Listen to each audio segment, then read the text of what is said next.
The fool flew all the way up here in a blizzard. Harry, how about your Banford in New York? Oh, I left right in the middle of it. As soon as I got Mary's telegram. Good idea, Ernie. A toast. To my big brother, George, the richest man in town. The richest man in town. Can a person have no money and be the richest man in town? Well, join us in our latest Cinephile episode to find out. And be sure to visit our FUNDAY website for more.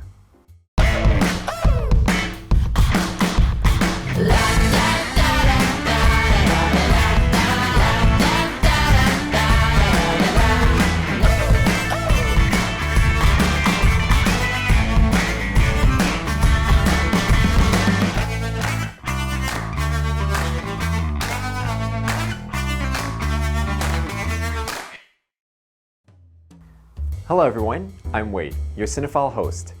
It's a Wonderful Life is a 1946 American Christmas family fantasy drama film based on the short story and booklet The Greatest Gift. The film stars James Stewart as George Bailey, a man who has given up all his personal dreams in order to help others in his community and whose suicide attempt on Christmas Eve brings about the intervention of his guardian angel, Clarence. Clarence shows George all the lives that he's touched and how different life would be in his community of Bedford Ford if he had not been born. On Christmas Eve 1945, in Bedford Falls, New York, George Bailey contemplates suicide. The prayers of his friends and family reach heaven, where second-class angel Clarence is assigned to save George in order to earn his wings. Clarence is shown flashbacks of George's life. He watches 12-year-old George save his younger brother Harry from drowning, but lose hearing in his left ear. George later prevents the distraught town druggist from accidentally poisoning a children's prescription. Mr. Gower, you don't know what you're doing. You put something wrong in those capsules. I know you're unhappy. You got the telegram and you're upset. You put something bad in those capsules. It wasn't your fault, Mr. Gower. Just look and see what you did. Look at the bottle you took the powder from. It's poison, I tell you, it's poison. I know you feel bad.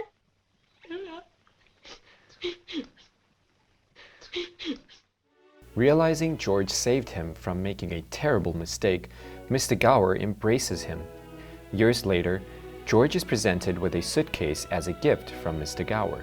George plans a world tour before college, and during a party is reintroduced to Mary, who had a crush on him during their childhood. But now, the attraction is mutual. They bond over dancing and singing, and George then tells Mary what he wishes for his future. Mary, I know what I'm going to do tomorrow and the next day and next year and a year after that. I'm shaking the dust of this crummy little town off my feet, and I'm going to see the world. Italy, Greece, the Parthenon, the Colosseum. Then I'm coming back here and go to college and see what they know, and then I'm going to build things.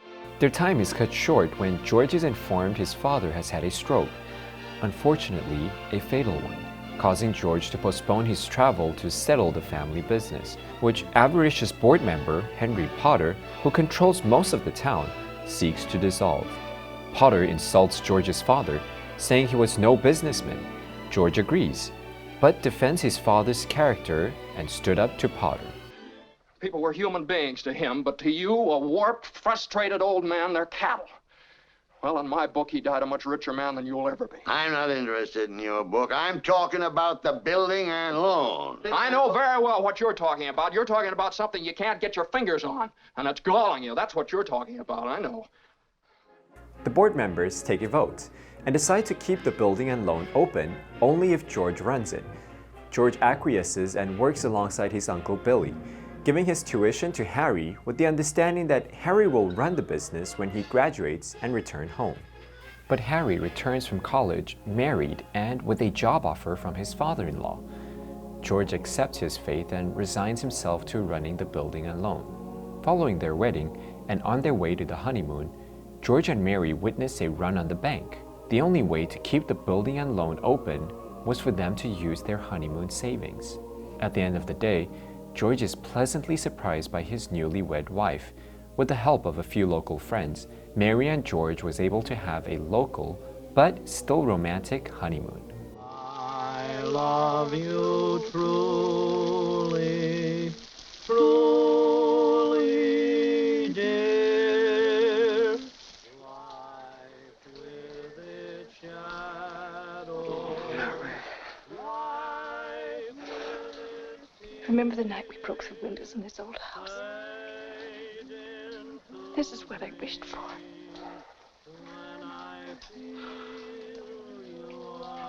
Wonderful.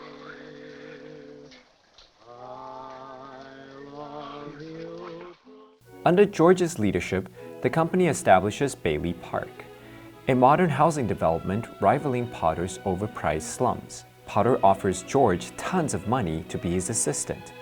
But realizing that Potter still intends to close the building and loan, George declines. When World War II came around, George is ineligible for service because of his deaf ear. Harry becomes a Navy pilot and earns himself the Medal of Honor. On Christmas Eve 1945, as the town prepares a hero's welcome for Harry, Billy goes to the bank to deposit $8,000 of the building and loan's cash and bumps into Potter. Billy taunts him with a newspaper headline about Harry.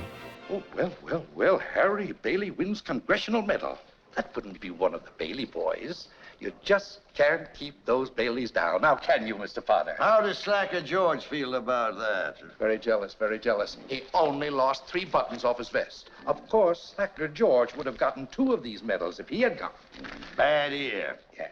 Unintentionally, Billy wraps the envelope of cash in Potter's newspaper. Potter finds the money, but says nothing. Well, Billy cannot recall how he misplaced it. And with a bank examiner reviewing the company's records, George realizes scandal and criminal charges will follow. Fruitlessly retracing Billy's steps, George berates him and takes out his anger and frustration on his family. Desperate, George goes to Potter for help. But Potter says he's worth more dead than alive and phones the police to arrest him. George flees, gets drunk at a bar, and prays for help. Suicidal, he goes to a nearby bridge, but before he could jump, Clarence dives into the river and George saves him. Where do you come from? Heaven?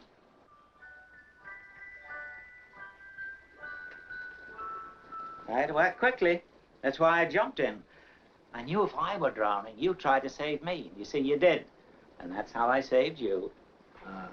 Very funny. Your lip's bleeding, George. Yeah. I got a bust in the jaw in answer to a prayer a little bit ago. Oh, no, George. I'm the answer to your prayer. That's why I was sent down here. When George wishes he had never been born, Clarence shows him a timeline in which George never existed. Bedford Falls is now Pottersville, an unsavory town occupied by sleazy entertainment venues, crime, and amoral people. The druggist, Mr. Gower, was imprisoned for manslaughter since George did not prevent him from poisoning the pills. George's mother reveals that Billy was institutionalized after the building and loan failed. Bailey Park is a cemetery where George discovers Harry's grave, since George did not save him from drowning. George finds that Mary is a librarian. When he claims to be her husband, she screams for the police and George runs away. Finally convinced that Clarence is his guardian angel, George begs for his life back. Help me, Clarence! Get me back! Get me back! I don't care what happens to me! Get me back to my wife and kids! Help me, Clarence, please! Please!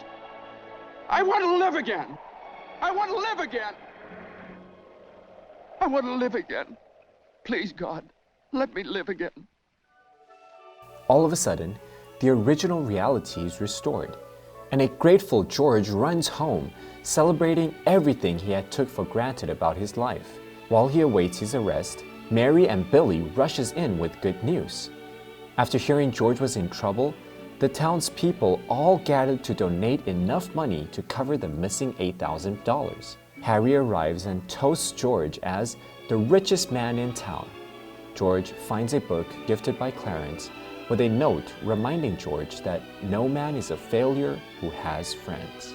George, his family, and friends sing Auld Lang Syne as they celebrate Christmas Eve. A touching end to a story that teaches us life is wonderful if we choose to appreciate what we've been given. It's a Wonderful Life has since become a classical Christmas movie and is considered one of the greatest films of all time. It was nominated for 5 Academy Awards, including Best Picture, and has been recognized by the American Film Institute as one of the 100 best American films ever made. 接下来Ruby 要揭晓今天电影迷风云人物 It's a Wonderful Life 要教我们些什么。Hey Ruby, have you ever imagined what it would be like if you were the richest person in town? Not really. I'm happy with my savings now. Oh, hold up. I am not talking about money. I'm actually talking about 心灵上的 rich. Oh, 心灵上的富足. Of course, in my opinion, that is more valuable than money. Yes, and we saw that to be true at the end of this movie as well. Are there any other 富足的 expression? Yes, we can say rich in resources 表示资源富饶 or rich color 表示颜色饱满. Right, 还有味道也可以用 rich 来形容 like rich in flavor. 味道浓郁. These all carry positive meanings. Want to hear one that's a bit more negative? I guess, let's hear it. Have you heard of that's rich? 哦，有讽刺说对方荒谬的意思。Yes. For example, if I always take forever to get ready for a shoot, 但我说你每次都准备很久, you then can say, That's rich. 每次都在等你吧。Exactly. Yeah. Well, I'm Wade. I'm Ruby. I hope you've learned something useful in this episode of Cinephile as I did. You can find more on the FUNDAY website. Let's make every day a fun day. Why'd you want to save me? That's what I was sent down for. I'm your guardian angel. I wouldn't be a bit surprised. Ridiculous of you to think of killing yourself for money. $8,000. Yeah, now just things like that. Now, how do you know that? I told you I'm your guardian angel. I know everything about you.